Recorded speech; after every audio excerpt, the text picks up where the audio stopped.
Welcome to Destined for Greatness podcast. I'm your host, Devin Woods. I got another special guest today. I told you I ain't stopping. I'm going to keep bringing that heat. This right here is a very, very important subject that we're talking about. We're talking about the importance of fathers and their sons' lives. And today I have a doctor on today. He specializes in mental health in our community, improving us, making ourselves look ourselves in the mirror so we can make self-improvements and deal with some of the things that we don't want to deal with, some of the conversations that we like to avoid. But some of these same conversations are the reasons why we're going through some of our depression states, some of our high anxiety states. So just bear with me right now. I'm going to let some of y'all tune in. So right now we're going to ride out. I'm going to play a little bit of music so a couple of y'all come up in here. Let's go. Oh, yeah. It's Destined for Greatness, baby. Actually, I'm going to stay on because I'm going to be honest with you today. Today is going to be a very intimate conversation. I don't even want to hear music. I want to get straight into it because this one right here, it's about me dealing with some of my demons, dealing with some of the things that I don't want to talk about. So I'm not even going to sugarcoat it. Let me get right to it. Let me introduce my guest. He is better known for his book.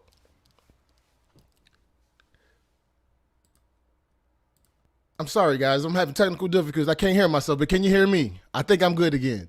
What I'm doing, I'm bringing on Dr. G. He has wrote a book that is here to help us all. So without any further ado, let me bring Dr. G on. How are you doing today, sir?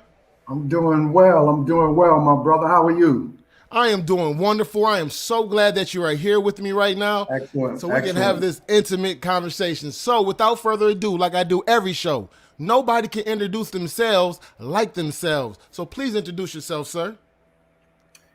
Well, yeah, I'm known as Dr. G. You know, that's what the brothers and the sisters started calling me that I've been working with over the past 30 years. So I've embraced that. I'm a psychologist.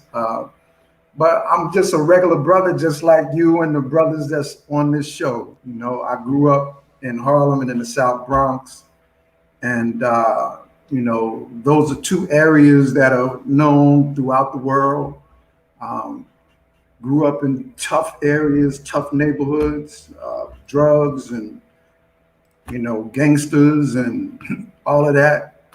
And, but it was a community. It was a community. I come from the tradition where even in the midst of all of the chaos, there were Black men who created oases, sanctuaries, and safe places for young brothers like myself. And so I played ball, and basketball was my sanctuary.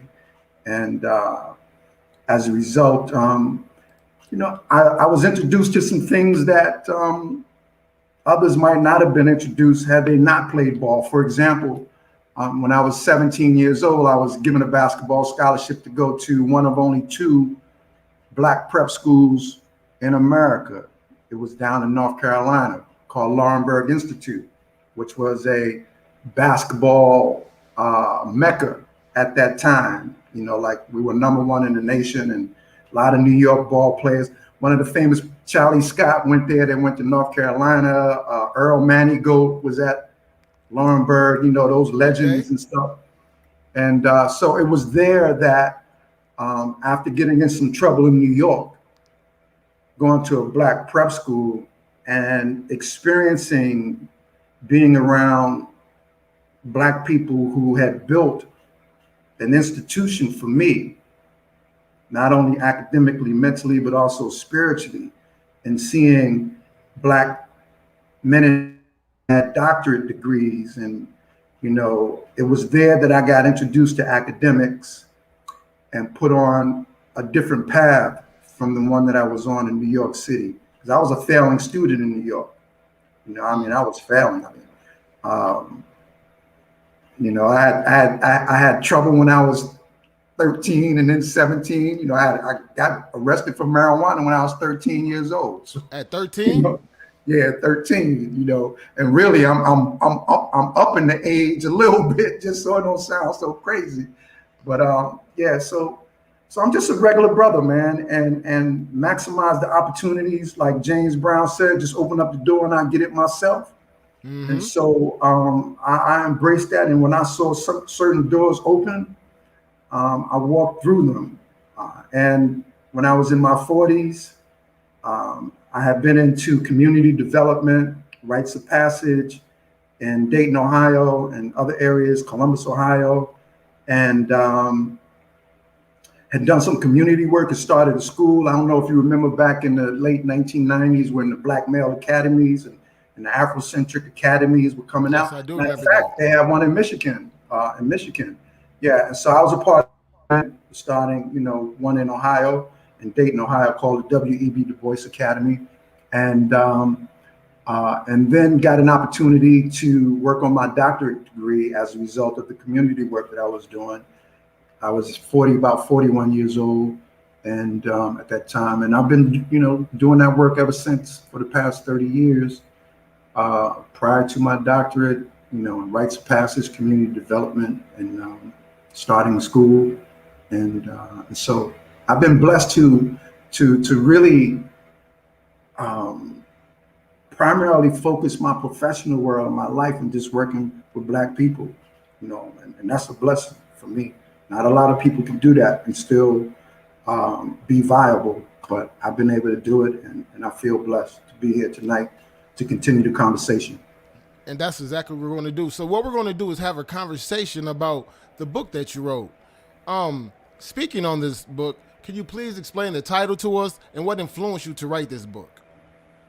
Yeah, the impact of father absence on African American boys. And so when I speak about father absence, I'm talking about boys who grew up that don't know their father or don't have a relationship with their father.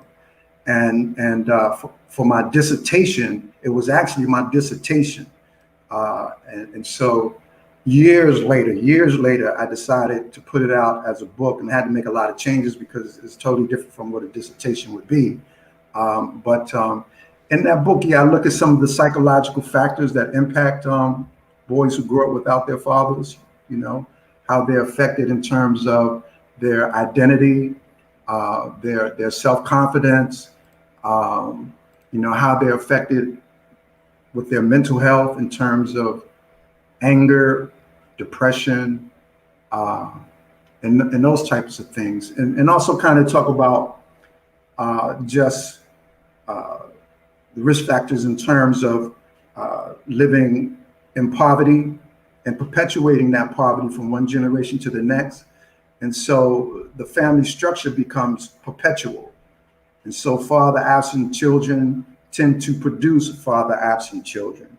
And so we see this from generation to generation, and the pain that goes along with that has been passed on from generation to generation.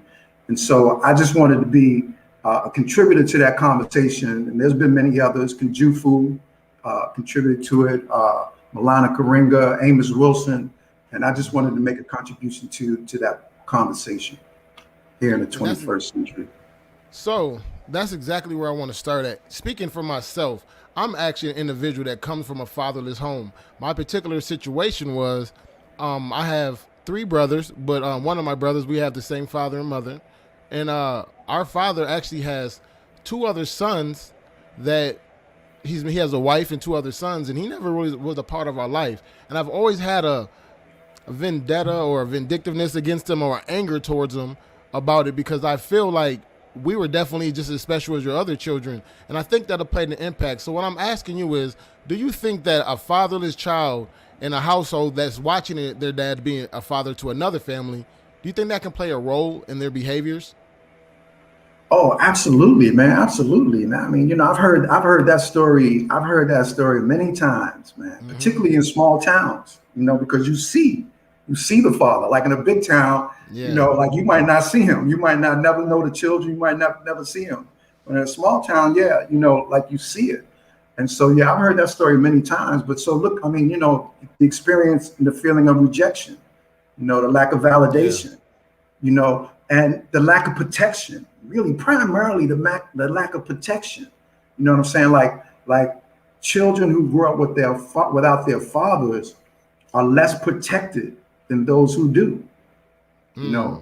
And Oh, so you would not, if that was the case, but for people who've experienced that, you don't benefit from the protection of your father. And that's the number one primary duty of a father, is to protect, protect and then provide. You can't provide if you're not protecting. You know what I'm saying? And so, yeah, definitely it affects the child. because I've learned a lot of things are kind of hereditary. Because, like I said, I'm battling with sobriety right now. I'm going through sobriety right now. But my father was a known alcoholic, and he was an alcoholic. So I'm wondering if some of those things are hereditary, or if some of those things are just, I don't know. Because I find myself doing a lot of the same things. My pattern of life was almost the same as his. Right? He had children out of wedlock. He drank 40 ounces and went to the clubs, and I found myself around those ages doing the same exact thing. The same exact liquor bottles, the same exact having two children out of wedlock, not taking care of them the proper way. So I'm wondering if some of these things are hereditary. Well, I mean, we've been finding out that there is a lot less that is genetically passed on than what we previously thought. Okay. We can have certain predispositions, but from a genetic perspective, those things would then have to genetically express themselves under certain conditions. And so some of these things that would happen is that those become learned behaviors, through observation. It becomes an attempt to self-medicate the pain, and the anger that we feel.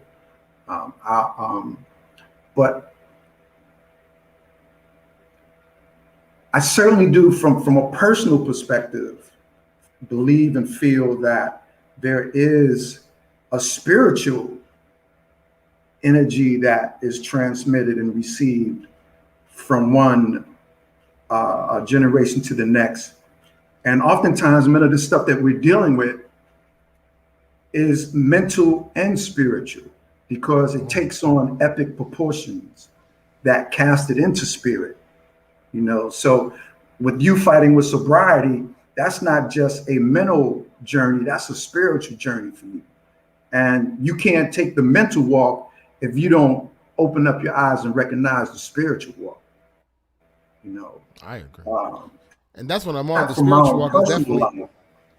life, I know and believe that there's more to this than can be scientifically quantified, in other words. Yes, I definitely understand, and that's where I'm at right now. Is my cousin tapped in. He said it could be generational curses in a way, because you said it's learned behavior. In our family tree, a lot of people, we kind of emulate the same things that we are raised around. So, like you said, it's not necessarily hereditary, but it's definitely learned behavior.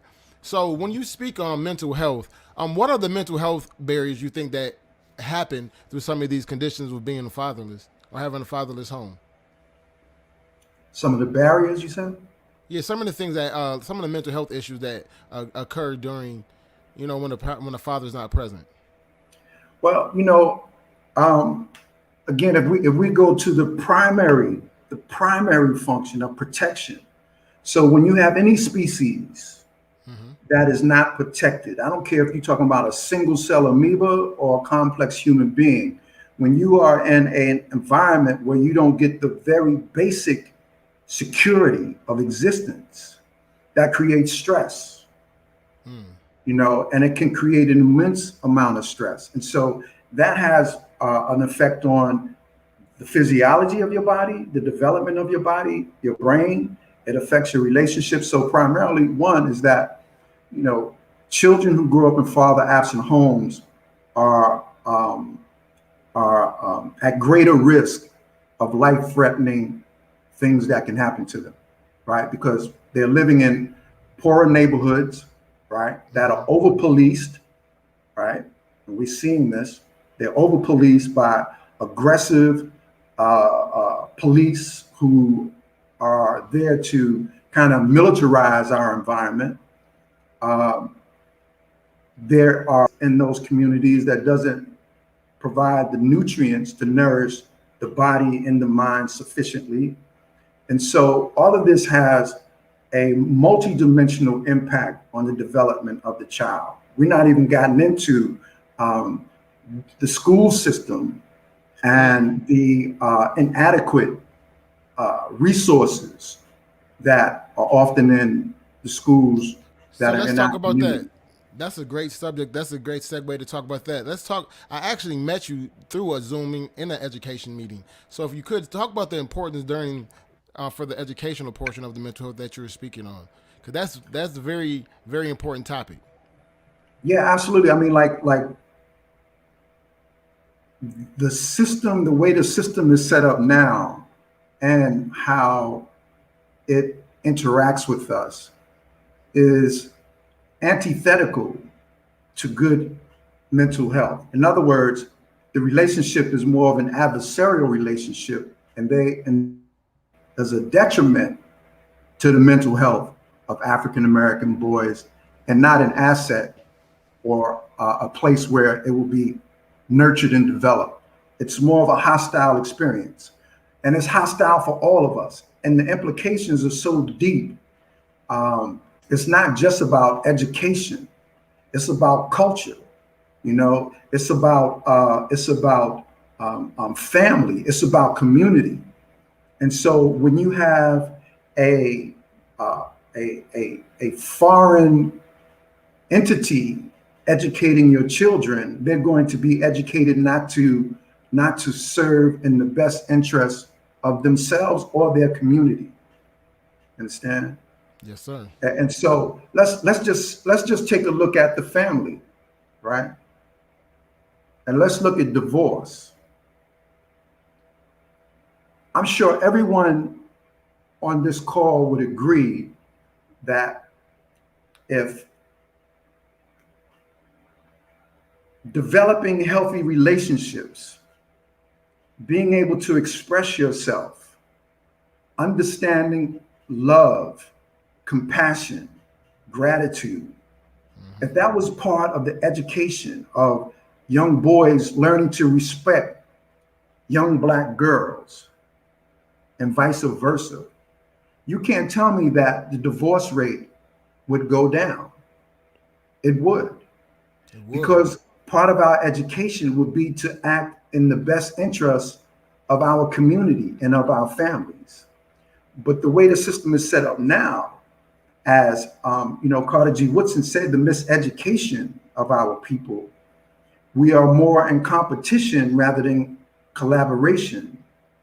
And it significantly contributes to the fragmentation of our families, And so I think that in order for us to turn this around, we have to assume control over the education of our children. And where do you think You know, that starts at? one thing, let me just say this, right? One thing that Japan did, and I mentioned this in my book, one thing that Japan did when they lost in World War II, after the atomic bomb was dropped on them, they negotiated terms of surrender. Mm-hmm. One thing they absolutely would not surrender was the educational system for Japanese children. They would not surrender that because they knew if Americans came in and took over the education of the next generations of Japanese, that they would be a conquered people. Yes. Understand? And so you take a look at wherever Europeans have gone and educated the generations that come after it, they are conquered people. You look at the Native Americans, you know what I'm saying? Wherever, I don't care wherever you are, Australia, And so when we talk about rebuilding the infrastructure of the family and of the community, we have to look at the educational piece. It's vital. Okay, because I had a friend of mine, we were having a conversation, and he was saying, I was saying personally, I think that we should raise our kids to be more teachers, doctors, police officers in our communities so we can start policing our own communities and educating our own children. And his response was, well, who's going to teach them? I was like, what do you mean? He said, who's going to teach them? If they're learning the same exact system and the same exact educational thing, they're going to be raised the same exact way. They're still going to think the same way as Protect the Shield, just like the ones that are there now. So it starts actually from ground up. We actually have to start our own schools. Like you said at the beginning of the conversation, that's one reason why you began that, because you understand the importance of educating our children and not being brainwashed at all about the importance of their value on this in this country. Absolutely, man. I mean, absolutely. I mean, um, any people that be self-sufficient and be able to self-actualize, you're gonna have to educate your children. You know, like you can't send your children to the enemy to be educated. You know, one of the most demonstrative examples of that is where we see, like in South Africa, you see the judges and they have on these white wigs and stuff. You know what I'm saying? They sitting there as a judge and they got on white wigs, look like British people from, from King Richard. You know, I mean, so we have to decide what a child should be educated on, and then become an educator as well. But the other thing is to recognize that it doesn't have to be in a school building or in a classroom to do it. You know, oftentimes we think that we have to have these massive assets to do something that's very simple, which is to educate our children. You know, I was a part of starting a school in Atlanta, and it was very simple. So what are some of the things you did to begin the school, and what's the name of the school? Well, the school that we had in the Atlanta area was called Legacy of Purpose Preparatory Academy. It was in Lawrenceville. That's where I'm at. I'm in Lawrenceville. Okay. Yeah. And Therese Johnson knows about that. She was the mother that gave birth to that. You know what I'm saying? And so she's definitely been on the show. Shout out to Therese. She's definitely been on the show already and gave a great interview. Yeah. And so she gave birth to that. And I was there, the other part, the yin and the yang that gave birth to that. You know what I'm saying? And That's so a beautiful thing. I think so that. What was your curriculum? What kind of things did you teach at your school? What was your curriculum consist of? In the first school that I started, certainly we taught math and science and things like that, but it's how we taught it. You know, like math was done musically. We would have got African drumming along with math with children who were like 6 and 7 years old. And so you could learn rhythmically to the beat of the drum. You know what I'm saying? And so and also opening up the creative side of the brain. You know, we taught Swahili. This is the one in Ohio. We taught Swahili. We taught African drumming along with math and science, and we taught our history. We took the garbage and tore it apart and then put it back together. You know what I'm saying? And so why this is so important is because one of the things that we understand now is that the best thing that you can do to teach your child to stand up to the pressure and the resistance of racism is for them to know about themselves. That is the number one earthly thing that you do. The other thing is spiritual, you know, to know that you come from something greater than yourself and you're connected to something greater than yourself. But for them to have a sense of who they are and ethnic pride. What would you say to a young man that was raised fatherless and didn't have a lot of great opportunities? Mother might not have been in poverty or not. What would you say to him that's dealing with mental health issues without, because in our society, it's not cool to tell somebody that there's a problem, right? And a lot of times that's where self-medication comes in. That's why a lot of people are taking self-medicating drugs. So what do you say to a person that knows they have a problem, but they're afraid to tell someone that they have these problems? Well, because there's a lot of students dealing with that right now. Yeah. Let's just say someone's on this call, right? So what I would say to them is that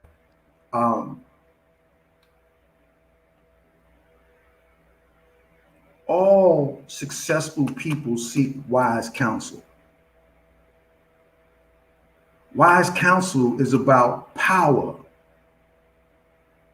It's about deficits. Because once you seek it, it now becomes an asset and not a deficit. So seek wise counsel. I don't care if you have the greatest mental health. you should still be seeking wise counsel, because it is a smart and intelligent thing to do. Right? So if you're on the call and you are not ready to open up and share, you got the burden all on your shoulders, I would say, man, to take that risk, whether or not it's picking up the phone, calling a friend, or either being that friend who might be observing someone that you know, like, yo, man, I know you need to talk. I'll just listen. To be that friend, you know, step out your comfort zone and take a chance to talk to someone and share it with someone. You know, that would be the first thing, because the fish are always the last to discover the water. So you don't know what you don't know. And having someone, for myself, like, as you know, a practitioner of what I do, I bring objectivity to the table. I can see what you don't see. You know what I'm saying? And when you're on the battlefield, that's the worst thing that you can have when you're on the battlefield, is to have a whole bunch of blind spots. So to have someone that can give you an objective perspective of what it is that you're experiencing, and then illuminate a path out of that valley, you know, into a higher plane. So I would say the first, open up, take that risk. Take that risk. That's all I did. I just took a risk. I remember the very first day I did it, I said day one of sobriety. All I did was put day one. And then from there, I don't even know what day I'm at now. I'm just going. So it's to the point where you're right. You have to take that leap of faith if you want to see change. Without taking a leap of faith, you're going to stay stuck in the same exact positions that you are, and you're never going to know what's on the other end of that. So speaking back to the youth again, there's a lot of trouble right now with our youth in these drugs, and a lot of them saying, I know a lot of them, and they're saying that they're depressed or they're stressed, but they're using these drugs like Xanax and they're popping Percocets. What do you think about our young black men using so many drugs right now and the type of damage? What is your opinion on this subject? I mean, you know, it's all part of the setup. You know what I'm saying? It's all part of the setup. No, it's not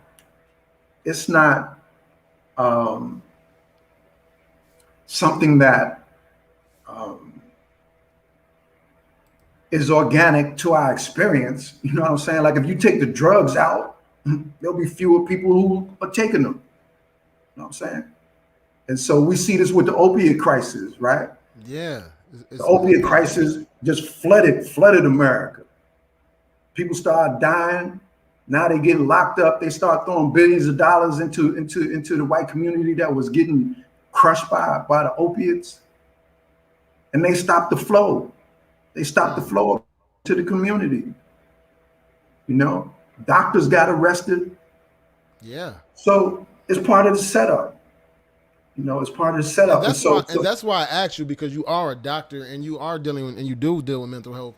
So you definitely have an understanding of, I guarantee you probably hate those doctors that are prescribing them, because they are part of the problem that are in our community right now, is they are being prescribed legally and a drug and is illegal for that particular patient. So that's the epidemic that's happening that's never really talked about, is the damages that some of these doctors are doing to our communities, and older grandparents and people that are giving them to their young youth. We got to stop this because it's killing our brains. So what are some of the damages that you know of that happen from some of these opiates or mental health that happen from it? Well, I mean, you know, opiates are a depressant, right? So it depresses the autonomic nervous system, you know, and it can take you into depression.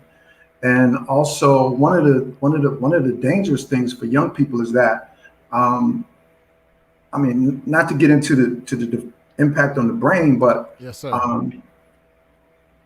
It inhibits their inhibitions. And so something that I might think about doing, but my brain says, you know, you need to check that. It inhibits that impulsive behavior. You know, young people are already impulsive because they haven't developed the prefrontal cortex that deals with the management of the brain. It's the CEO of the brain. It's not fully developed until you're like in your 20s, right? So you're already impulsive, but now you're on a substance that, magnifies that, and so to act on the impulse of anger, act on the impulse of violence, and then get caught up in the net of the criminal justice system. The inability to even function in school. So you doped up and you're in the classroom. So what the level of functioning is there, right? So that goes right, yeah. It goes right into your subject with the fathers. If you think a father is involved, so what is the statistic? I don't know the exact statistics. But is there a difference between a father in the home versus a father not being in the home with these children that are dealing with some of these issues? Yeah, definitely, man. Listen. 80%, and maybe even higher, 80% of the men who are incarcerated, the teens who are come from father absence, right? A higher suicidal rate of committing suicide, because of the absence of a father in the home. Teenage girls and teenage pregnancy is an artifact of father absence, right? Because the father's not there to protect, right? So the child is at risk of high incarceration, academic failure, teen and suicide. I mean, like those are major. But listen, research also shows that those issues can be mitigated based on the mother's level of education. The mother's level of education. Yes. Okay. The mother's level of education. So there can be a home with an absent father, but if the mother is of a higher level of education, her child is more likely to fare well and almost just as well as a child who has a father in the home. That makes a lot of sense. Yeah. So education is critical, and providing opportunities to single parent mothers are critical. If there is an area of that our people have to make, it has to be, and it should be in that population, because it is that population that rises up the nation. You know what I'm saying? So if you provide opportunity and education to single parent mothers, their children do much better. Their sons would do much better. And in some of these, and when you say that educated mothers, I think that's very important, because I came from an educated mother, and my turnout was different than some people that I do know that didn't have a mother that was educated. And not necessarily educated when I mean like grade wise, just showing a good example and leading by example. That's what I mean by that. Are you still with me, Doctor?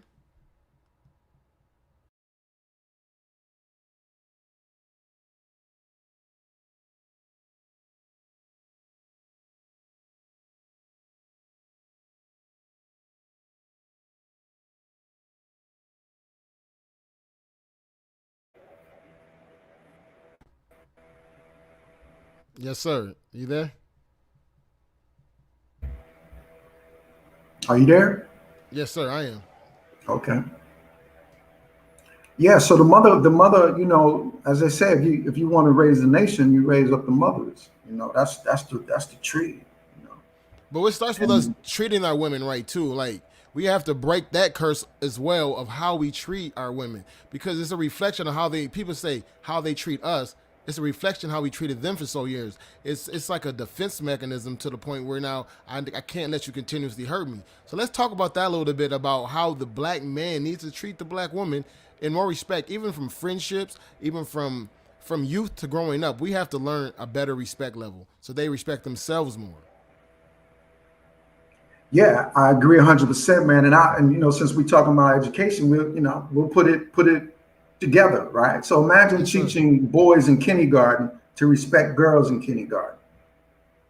You know what I'm saying? To pull out the chair, teach them etiquette. To pull out the That's chair, powerful information. That's so important. The littlest right? things like that can change the dynamics of a society. Yeah, absolutely. And that's how our community used to be. It was like that at one point in time, particularly, in the early 1900s. We got that from the church, right? Mm-hmm. And we had community schools. And so imagine if we are teaching our children in kindergarten that starts, right? Right. And then the other part is, being able to communicate with respect, have the vocabulary to articulate, That's very you important. know, things with respect, very important. And so there's so many factors, man, that goes into the fragmentation of the Black family. All of this is by design. Like we've been under attack for 500 years. You know what I'm saying? Like this stuff just doesn't organically happen. Like Black people don't just organically divorce each other after being on the earth a million years and building Correct. civilizations and having families that have been in existence for 100,000 years, and now we can't even be together for five.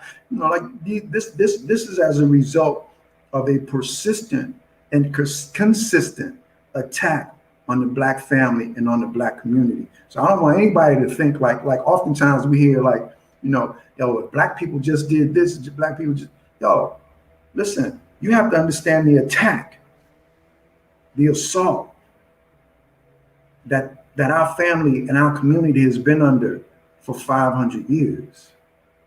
So, what are some of the steps that we can take of awareness? I know change doesn't come overnight, but we can bring awareness. So, what are some of the things that we can do to bring awareness to some of the people in the community that are just caught up in the system, right?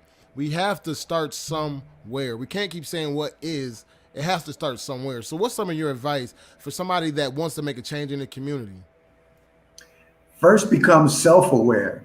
That's one of the things I say in the book. Like, look, a lot of cats feel that because I'm a Black man, I could work with black boys. That's not necessarily the case. So first, become self-aware of yourself. Do the work, do the preparation that's necessary to be effective in your community. Like we think just by proxy you could work with Black people. Everybody can't work with Black people, because you got to have a certain level of awareness and consciousness yourself. And if you don't have that, then what you're going to hear, particularly if you're working with young people, they're not going to feel you. You're not going to be able to relate to them or talk to them. They're not going to give it to you. That's And what's so, happening in our public schools, I feel like. yeah, absolutely. So the first thing I would say is to become self-aware. Do the work. Do the preparation. Like I read books. I've read books by Jawanza Kunjufu. Dr. John Henry Clark was one of my mentors. Had been in my home. You know what I'm saying? And so I spent some time in preparation to make a contribution, And so the first thing I would say is just to work on self, get stronger mentally, physically, spiritually. When the student is ready, the teacher will appear. So there may be certain books that you need to read. There may be certain videos that you need to read, but there is some work that should be done in preparation. All right. Now that doesn't mean that you can't do anything while you're preparing, but you gotta be in the right lane. You know what I'm saying? Correct. Yeah. You gotta be in the right lane. If you're not in the right lane, then like you won't reach the right destination. So that's first. One, work on yourself. The second is look for opportunities in your community to just have an impact with maybe one young boy or male, just one, right? One of the things that I advocate in my book is like, you can impact the life of one father absent boy, and that can have an impact for generations. So you're not just impacting that one child, you're impacting his child and his child's child, by getting them on the right path. So it's small things that can have generational effects by just bringing some healing and some compassion, some knowledge and wisdom into the life of just one child.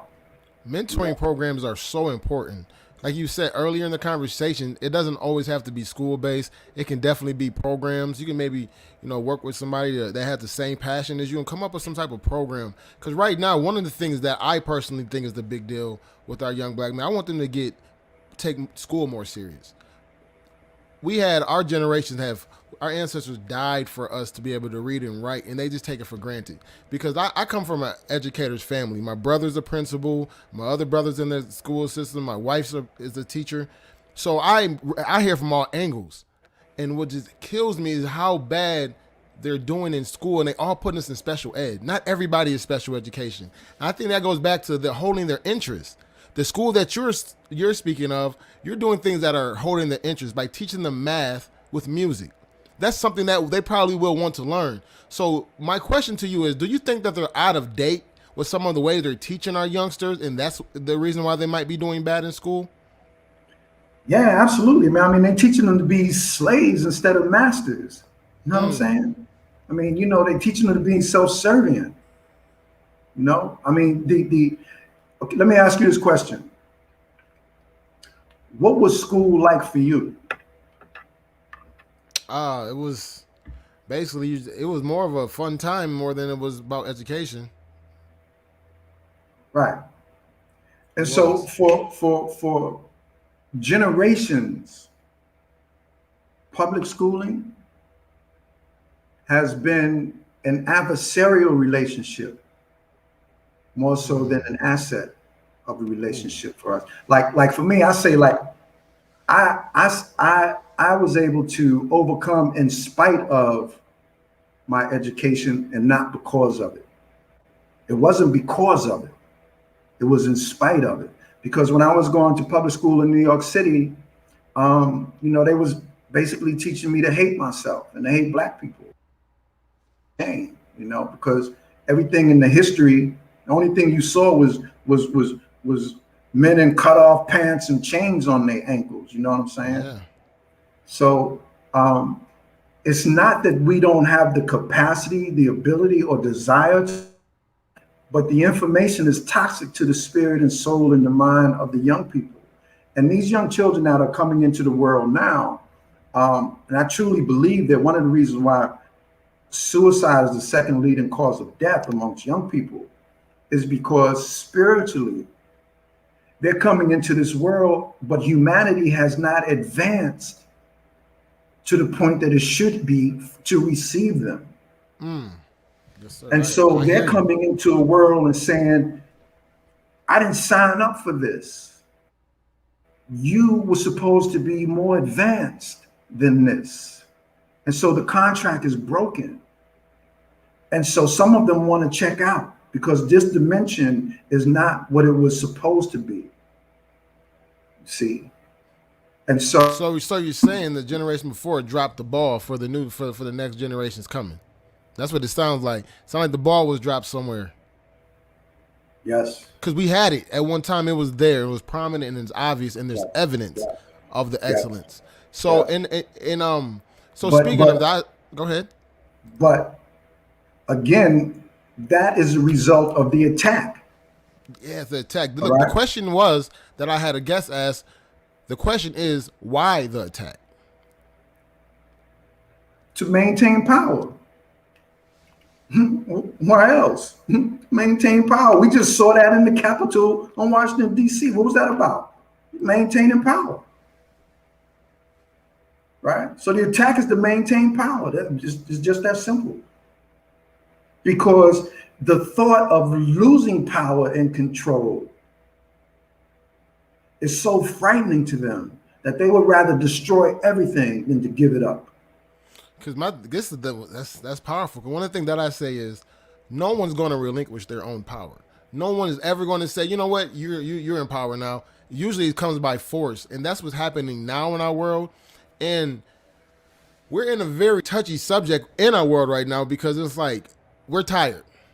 We're tired. and they also see us coming, so now they're protecting. I don't want a civil war personally because I love all people. I'm just one of those people that love all people. Not everybody, but I'm for my people. I love all people, but I'm for my people and educating my people. So what do you say right now in the times that we're in with a lot of hate that blacks are having towards whites in these times because of the attack that we've been on us for the last 500 years you spoke of? Well, the hate is understandable, but you can't let it consume you, because it becomes a spiritual cancer that's malignant and moves throughout the body and the soul. So you can't stay stuck in hate, man, because hate is demonic, right? So you don't want to be in that area. If you have emotions, man, you gotta allow it to compel you to make some moves.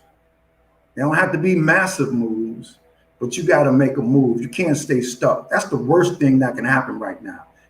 Is to be stagnant and stuck. I'm talking to you from Mexico right now.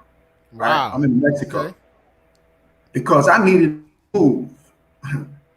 And the move that I needed to make was to get the hell out of the country because it was too toxic for me. It is toxic. It's extremely toxic. I know that you so probably feel like I just need a break. And we all need a break. But I was able to make that move because I have been planning it for a very long time. But whatever move you're able to make, assess your situation, assess your space, and make a move. Even if it's just getting down on the floor and doing 20 push-ups so that you can have blood flowing through your body. If it's just picking up a book, or calling a friend or a family member and saying, how you doing? So that you could pay it forward and receive it back. Make a move. Don't get stagnant, man. Because the one thing that's happening with this pandemic is that we're becoming stagnant. I agree. So before we get started, I want you to talk about name one of your favorite chapters in your book and explain why.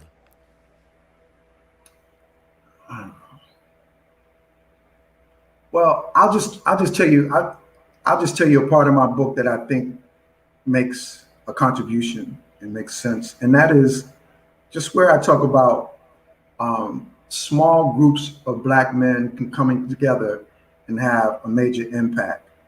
And I speak about my experience where one of the first community groups that I formed, it was 10 of us on the porch at my house kicking it, and we all put up $100, and then we had $1,000.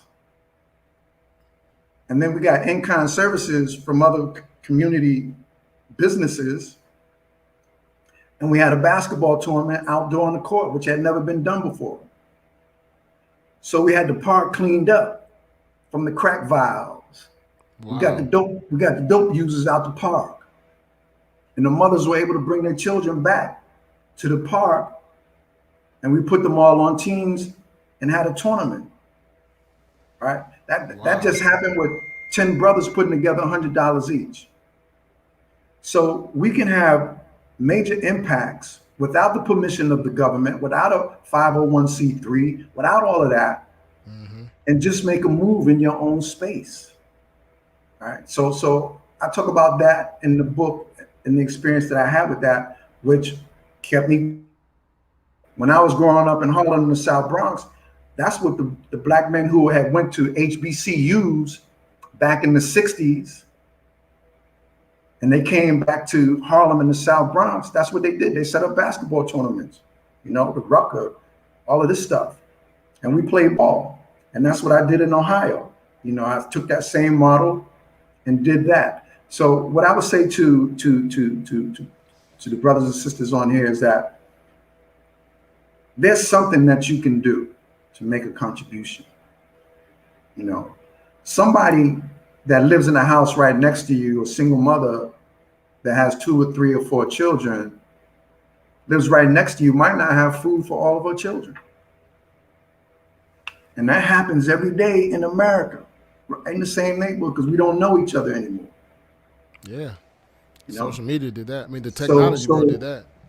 I talk about that experience in the book, and I think that it makes sense where you can read it and see yourself doing that or something. Man, it's definitely been a pleasure to have you on. I hope it's not the last time. It was a very, very great conversation that I could keep going on and on and on. But I know that you're probably on vacation right now, having a peace of mind, getting Keep away on from going. If everything. you got time, if you could go. I want to talk to you because there's layers. There's so many things to talk about. Yeah, man. I'm in Mexico, man. I'm chilling. My clock is slowed down completely. You know what I'm saying? So I ain't how's got to that? go nowhere. So speaking I on ain't got that to go right there. nowhere, man. I got a one-way ticket down here. Oh man, you have no plan. I got you. So let's talk. So right now, so how important has that trip been to your mental health? Just being away and trying to just right now, how important it is to get away from all the madness in the States right now? Man, let me tell you, man. I anticipated that it was going to be super.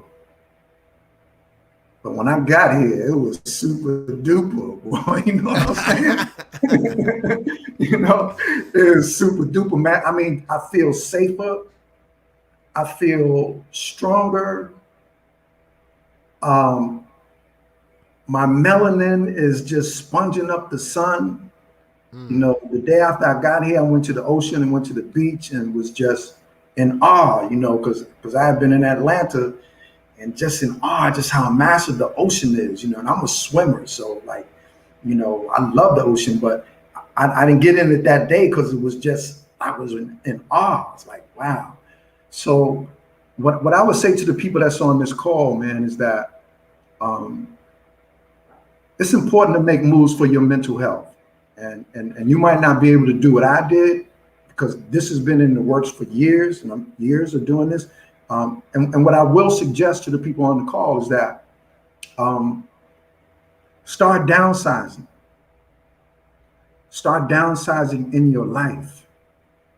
You know, oftentimes we can't make moves because we have too much stuff. We have too much baggage. That includes relationships and people. And you have to downsize the toxic relationships and people. And I know you know this. You gotta downsize. You know, we're attached to physical and material things and don't want to leave them, don't want to give them up. But we are in the age of ascension now. It's important to know what time it is. We're in the age of ascension. And it's important for some of us to ascend above the battlefield because we have to illuminate the trajectory for other people to ascend up off the battlefield. Wow, powerful. You see, like this is where I'm at now. So me being here in Mexico and sharing pictures, I'm sharing with people in my circle how to make moves in tight spaces and how to live. You know, and so they say, wow, you know, I have friends now that I'm here, yo, I'm coming down, you know, because somebody and some of us got to get off the battlefield. We can't stay on the battlefield all the time. That's not where we're supposed to be. You know, there is a time to ascend. And in order to ascend, you got to downsize mentally and spiritually. So some of us have too much baggage. Yes. You know, so even in terms of one of the main things in terms of mental health that I can tell you to do that everybody could do today, if they're able to get up and move around, is to unclutter your living space. Unclutter your living space. Organize your living space so that energy can move and flow through it. And not only that, it gives you ease and peace of mind because you don't have clutter and disorganization around you. It has a profound effect. You know, that's very big because I find myself when you are in a cleansing space, when you're throwing things out, it can be therapeutic. I mean, because you're getting rid of things that you're holding on to that you just need to let go. And it's a small sign of the bigger things in life that you need to throw out. because and downsizing is something that's a very important topic because I had to change my circle of friends. Now I love them to death, but through my sobriety, I had to change. Now I have my very intermediate friends that are family; they're no longer my friends. But my overall everyday friends, I had to change if I wanted change, and that's what I'm trying to tell people that are seeing my changes. What are you doing different, Devin? I changed my everyday. What I've done every day, everything that you want, you have to do opposite than what you used to do. So if I want to have a podcast, I got to be around people that are podcasting. So what I do, I call all my podcast friends. I mean, that's something our community is not doing, is helping each other. And you touched on that earlier. So let's touch back on that subject where you saying we're in competition with each other other than bringing each other up. Let's speak on that subject a little bit. Yeah, absolutely. At the core of who we are, the nucleus of who we are, we see that black men and black women are in competition with each other. This is one of the reasons why we have difficulty getting together, because we compete with each other. But that's also by design. You know what I'm saying? The people who are in control of the system design it that way. It's always been that way, right? That's why the black man couldn't be in the home of the black woman. The government wouldn't allow it under certain conditions, and so it's important that we certainly, man, work on ourselves. You got to do the work.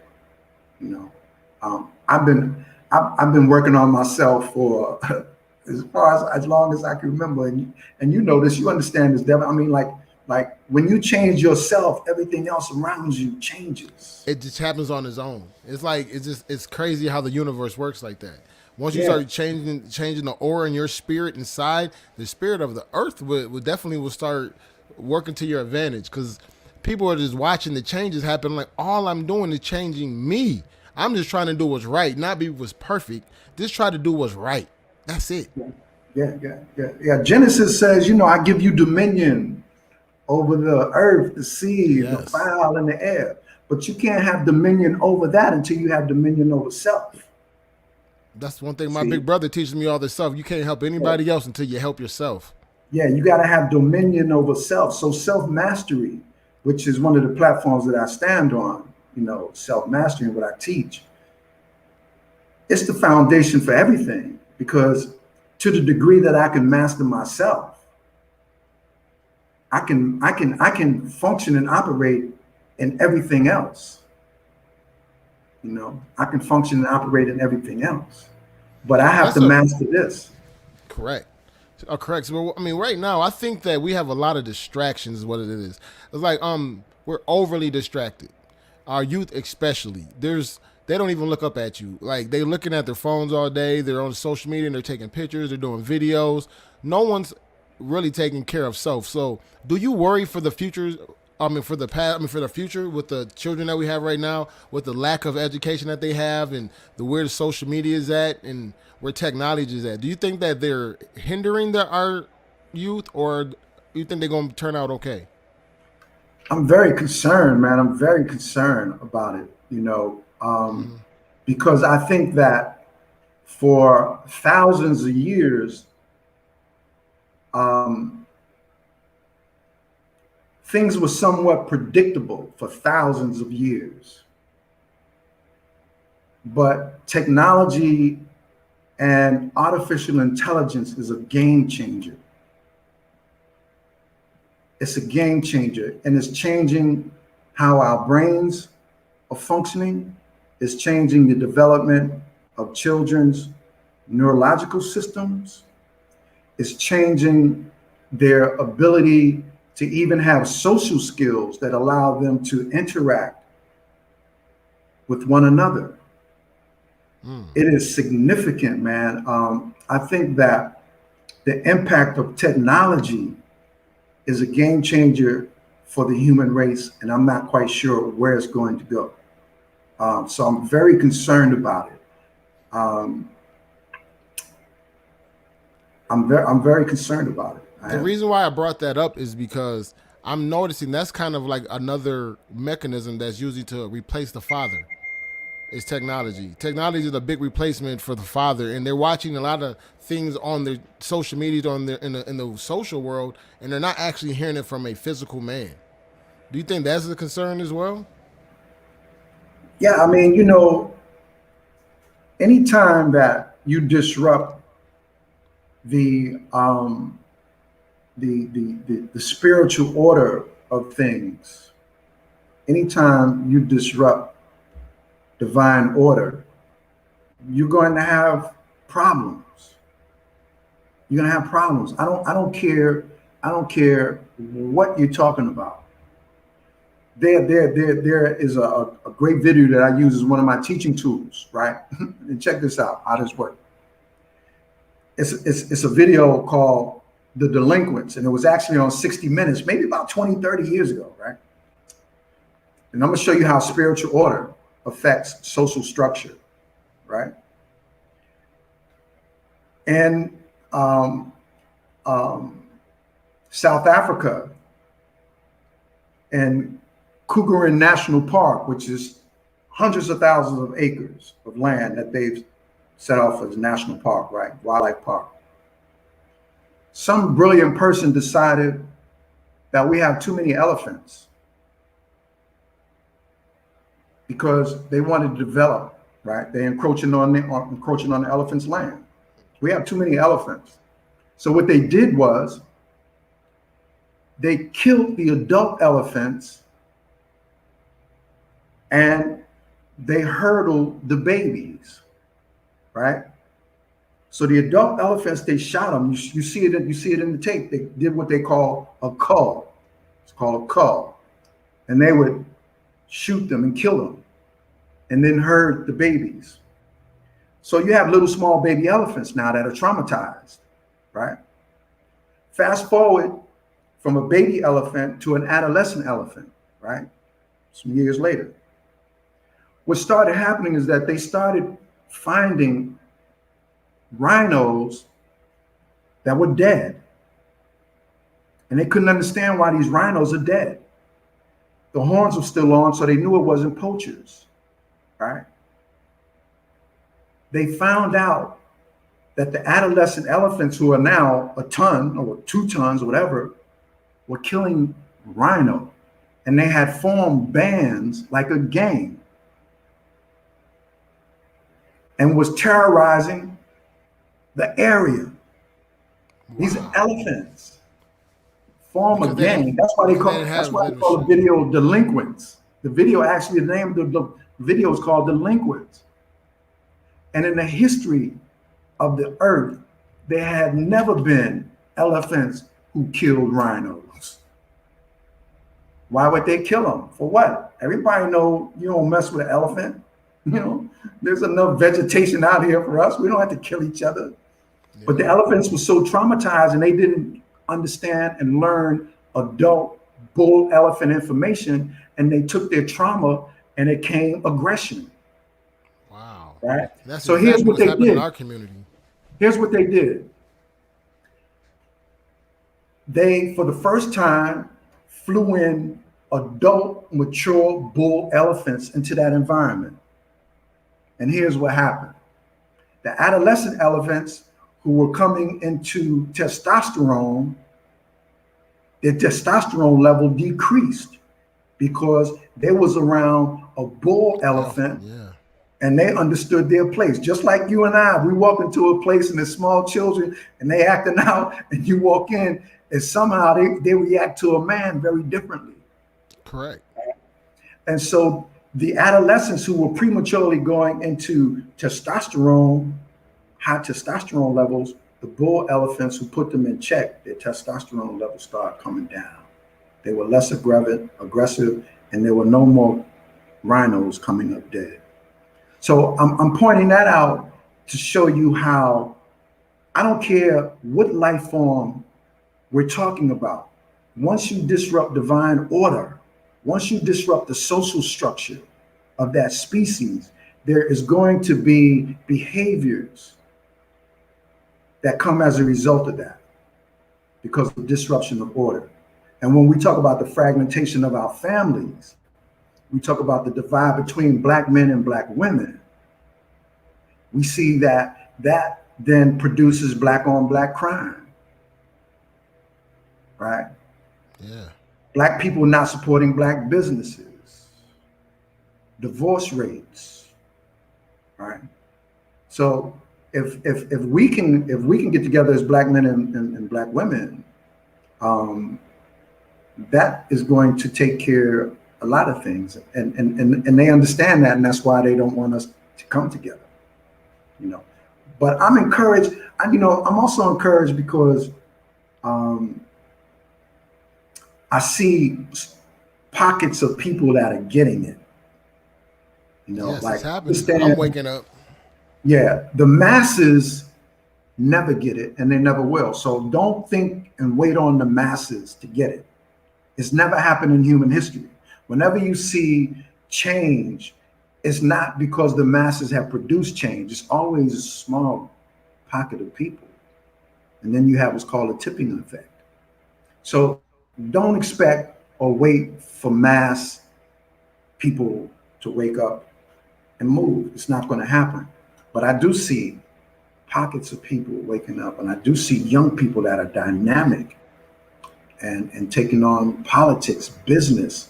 I mean, we have some young black entrepreneurs in America and in Africa that are doing incredible things, and it's very encouraging. Now, imagine what our children can do if we just had a harmonious environment for them.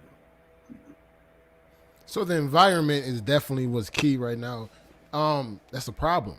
Our environment is very toxic. What's on our corners, because you can see the difference. I'm from a city where every corner and every liquor store is like blocks from each other. You can buy beer at every single store. Now I live in a more suburban area, and you have to go to a packaged superstore. You can't just go to the regular store and buy alcohol. That just shows you the difference of how much.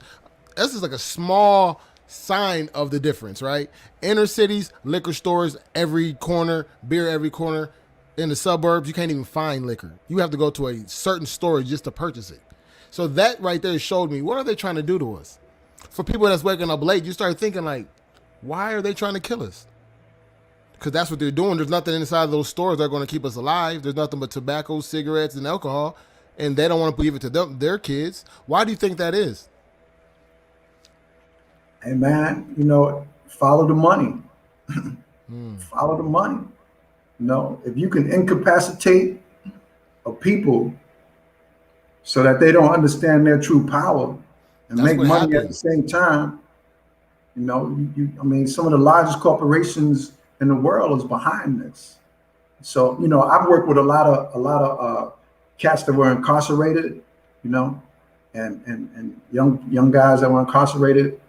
And one of the things, man, that if you grow up in the black community, one thing that you don't want to be recognized as is a sucker. Am I right? I don't care what community. Right. It don't matter where you go in the United States. Nobody wants to be known as a sucker. Yeah. I can tell you that. You know what I'm saying? Listen, there's people in the cemetery now because somebody was called a sucker. Yeah. Right? And so, majority of the time, that's what happens. Yeah. So one of the things, man, that I would help young people to see is like, if you're in the drug game, you're a sucker. Say it again. If you in the drug game, if you in that life, you a sucker. And because they setting you up. You know what I'm saying? They setting you up. The only people out here selling drugs en masse, pharmaceutical. Federal people, man. You know what I'm saying? Yeah. Like, you know what I'm saying? Like, they know where every cell phone is. They know where everybody is. And so the setup, and so and we would get deep into that conversation, man, of how like you being set up. In three different ways. They're getting three. They're either one person losing their life to murder, one person losing their life to prison, and so it's like and on top of that, there was drug addiction and they didn't got you on the process, or they got you on prior charges or gun charges. So they got their money out of you before they killed you. Yeah, absolutely.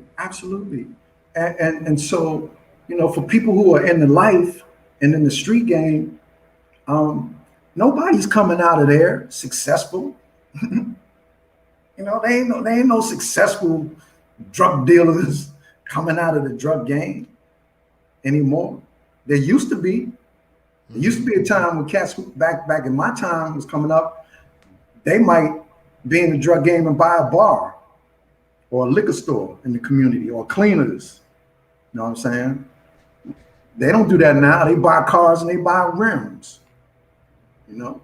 So yeah, definitely in terms of working with young people, man, and helping them to understand the environment, set up for you to fail. You know, it's like I would tell them, like, the way that they used to catch monkeys is that they would put a banana inside a gourd, and the monkey would put his hand in there and grab the fruit, and they would catch him because he couldn't pull his hand out. But if he opened up his hand, he would be able to pull his hand out. You know what I'm saying? He couldn't open up his hand because it's a fist. And so that's what we happening with our young people, is that, you know, we go into the life and we want to grab that bling bling, and then the popo roll up and we try to pull our hand out, but we still got our fist closed because we're trying to get that bling bling out of it, and we get caught up in the system. You know, the same way they catch them. You know, so I think that one thing with helping young people to see how they're being manipulated, how this is all set up. Because what was the word you used before? Awareness. You can't do anything until you become aware, right? Facts. Yes, sir. But if I can help you become a little bit more aware of how this game is set up, maybe you can make better choices. I think it's even a subtle when it comes to the music industry. I think that's part of it as well. The message that they're putting out, you know, like, it's always been like that, but it's to the extreme now. And it's definitely, I'm watching the effects it's having on my children. Like, I'm watching the effects of music right now and what they're putting inside of it, and the toxicity and what they're trying to actually push off. They want us to disrespect women, and they want us to kill ourselves. And that's almost on every song. And do you think that's playing a part in our youth mental health, the music? Do you think that plays any role? Yeah, absolutely, man. Absolutely. You know, for parents who are on here, one thing that I would recommend doing is, like, for example, like 2 weeks ago, my son and I were painting, and my daughter was painting. You know, we had a project. And so I said, okay, each of y'all are going to get a chance to DJ, because we had music in the room while we were painting, right? And so each of them DJ'd for 2 hours or so while we were painting the room. But I did that because I want to see what you're listening to. You know what I'm saying? I want to gain access to your world. Yeah. And so for parents, listen, tell your child, if y'all doing something or whatever, if y'all in the car riding or whatever, say, like, yo, go ahead and play your music. Because you want to know what your child is listening to. I do that, yeah. Yeah. You want to know. You will be surprised. Yeah. And don't come down on them if they playing stuff that, you know, whatever, because you want information. You want the information. You can have a conversation about it later, but if you shut it down, you're not gonna get the information. You know. So that's a great segue. So that's a great segue to this question right here. We spoke about the fatherless children. What about the impact of the children that have their fathers in their life? Well, from the very beginning, their standard of living is improved. All right. So their environment, their income, their access to medical health, having protection, you know, being able to see, and this is one of the things I talk about in the book, the importance of a boy seeing a man interact affectionately and respectfully with women. So to have access to that and to observe that is profound compared to seeing it at the opposite end of the spectrum. You know, if a child sees his father being loving to his mother and affectionate, he understands what appropriate affection is. I agree. You know, and a communication. So and And they watch at a very young age because my son is 5 and he pays attention right now. He's watching. He sees it, you know. So it's very important, and that's part of teaching the next generation how to treat women again. Is being that present father, not just being that. Just because you're a man doesn't mean that you don't have to holler and scream. You know, that's not the always. Let's speak about that. When you are parenting as a black man with your son, how do you feel about the discipline factor? How do you feel about the whippings or just the yelling? Do you think they're helpful? Do you think they're not helpful? What is your opinion when it comes to discipline? That's a great question, man. That's a great question. I have 4 children. All right. 2 adults and 2 teenagers. Now, I've never whipped either one of them. Either one of them. Now, I grew up getting whippings and I'm talking about ass whippings. I didn't get whippings. I got ass whippings. You know what I'm saying? I grew up like that. So, and I made a decision because I was 17 that I wasn't going to do that with my child. And so as a result, I didn't whip my children. Now, when I needed to make myself perfectly clear, I would snatch them up by the collar like that so they on their tippy toes. You know, and we're nose to nose. And I'm letting them know, yo, this is how it works. And for me, with my children, that was always enough. You know, I also talked to my children, had conversations with them. With my oldest son, you know, since I was young, I mean, like, we hung out together. He hung out with my friends. You know, he would be with me. You know, even to this day, my friends, you know, like, yo, how's JJ, man? I remember he was a kid because for me, one, his mother was like, he can't be with me all of the time. And, you know, so it was like, all right, come on with me. And I'm playing ball and he's around my friends and he could handle it. At the age of 5 or 6, he was a cool little kid. You know, he wasn't one of the kids that was whiny and all of that. And I think it's because he had exposure to, you know, being around me and my friends who were also cool people as well, you know. So that male influence is very important in all stages. Huge. Man, what an amazing conversation this is. I am so glad you came on Destined for Greatness podcast for talk about this, because I haven't dug down into these type of subjects, and this is what I want to talk about. So I know my fan base is not going to be what it is, y'all, but I still love y'all. I'm here to educate y'all. We all trying to learn. It can't be fun all the time. We just had DJ Cut Nights on Friday, y'all. Come on. Let's get serious. There's so much going on in this world right now. It's so much tension. And what I'm trying to do is bring some education and awareness for my people, because I love y'all. If y'all love me back, you know what I'm saying, y'all going to tune into this. And while we sit down and have a talk with Dr. G about the importance of having a father inside these young men's lives. And some of the things we've talked about to this point was how the violence. That's why I want to talk about the violence that occurs, the anger of not feeling. And one thing that I get emotional about, and when I think about it, is one thing when I think about my father is what made me angry, because I had a violent background, right? And it comes from, why ain't you love me? Why wasn't I good enough? You know, that's the main question. I feel like a lot of young black men, why ain't you love me? I mean, what I do wrong? So that's a tough question. So what do you say to a young man that's dealing with those questions of why me? Why did you leave me behind? Yeah, that hurts, man. I mean, like that, you know, that hurts, and it can take decades to get to deal with that pain, man, you know. And so, man, one is that if you and I were working together, know something about your father's life as well, right? Because oftentimes what happens is that it's generational. So your fathers are often dealing with the same pain and pass that pain on to their sons. You know, so oftentimes the fathers are victimized children themselves, and they can't give what they never received. You know, and so, you know, when I'm working with someone and getting injury, sometimes that's what we see.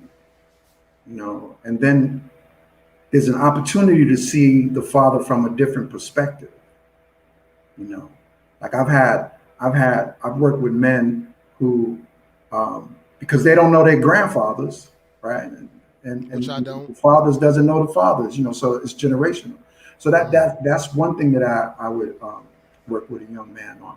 The other thing is that um, I would try to create some type of um, medium for the person to express their feelings to their father. And that might be writing a letter or making a video or something like that, or doing what's called an open chair conversation where you're facing a chair and you speak to as though someone is actually in that chair and put your emotions out.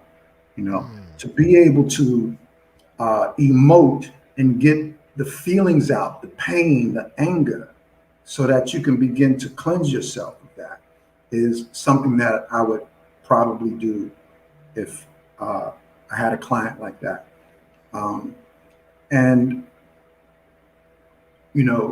once we can put it in perspective that your father couldn't give what he never received, so you can see maybe a different perspective and allow them to express their feelings and emotions.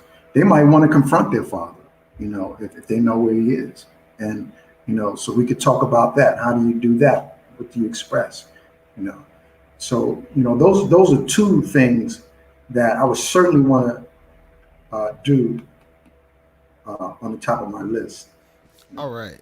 My last question here is, all right, what about the home that you have siblings, right? You have one sibling that actually understands life and they excel. They actually didn't, without a father, they still broke the barriers and they still made it. And then you have the other child in the home that might have took the other way around when they got in a lot of trouble and they found a harder road.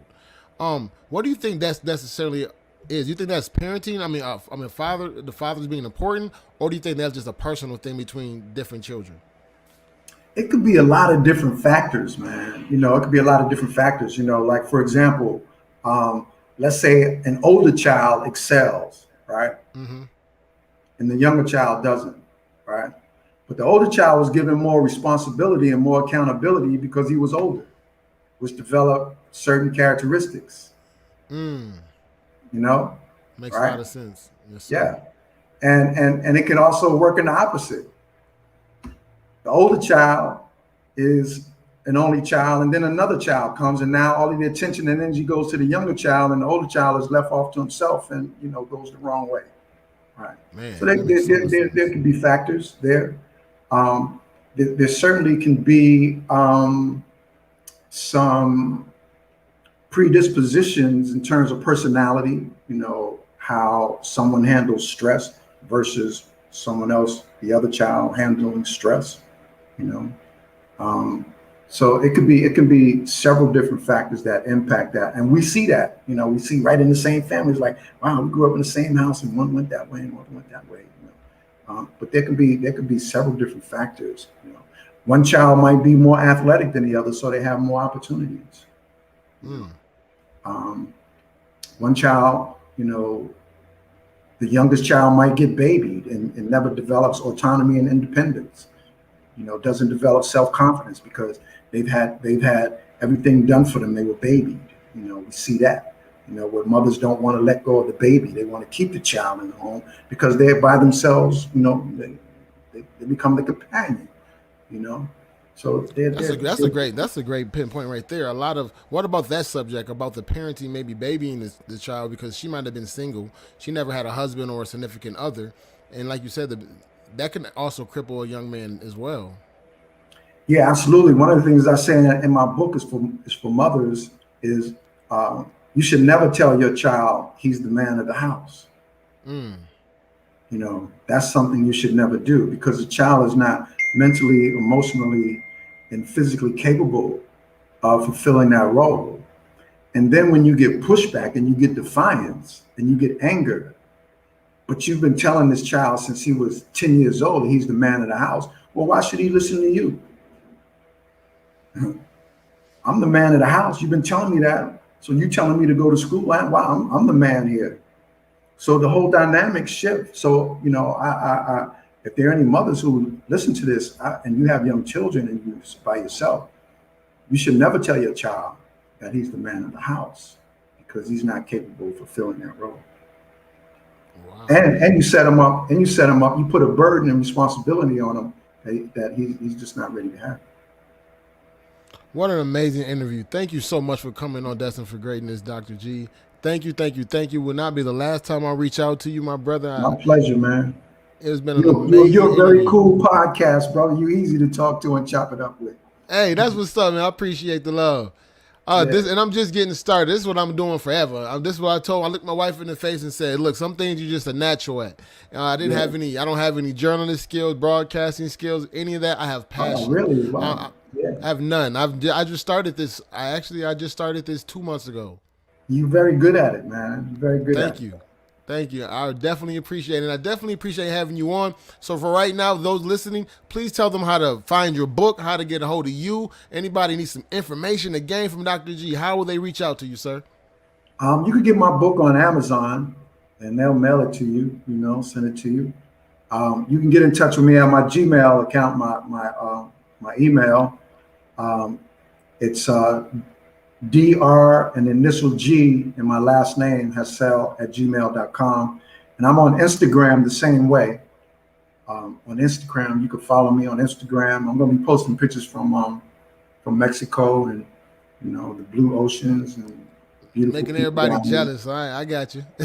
Yeah, man. Hey, listen, man, somebody got to do it. It's hard work, but somebody got to do it. Amazing. Thank you so much, sir. I definitely will be reaching out to you again. Thank you so much. What a great podcast, and thank you for being part of Destined for Greatness, sir. Yes, thank you, man. Thank you for having me, man, and I look forward to, future conversations. Yes, sir. Talk to you later. All right, peace and blessings, bro. Peace and blessings. All right, y'all. I told y'all I had another one. Destined for Greatness. This ain't all about fun and games. Sometimes you got to get serious and talk about the real. Sometimes you got to talk about the subjects that people don't want to talk about. I seen y'all ain't want to talk about it, but it's all right. I'm still going to do this because I love you. And like I say every time, man, I can't do this without y'all. I can't. I need y'all to talk to me. So we can go back and forth. We can have dialogue. It's a family. This is the community. But like I say every time, man, I'm out.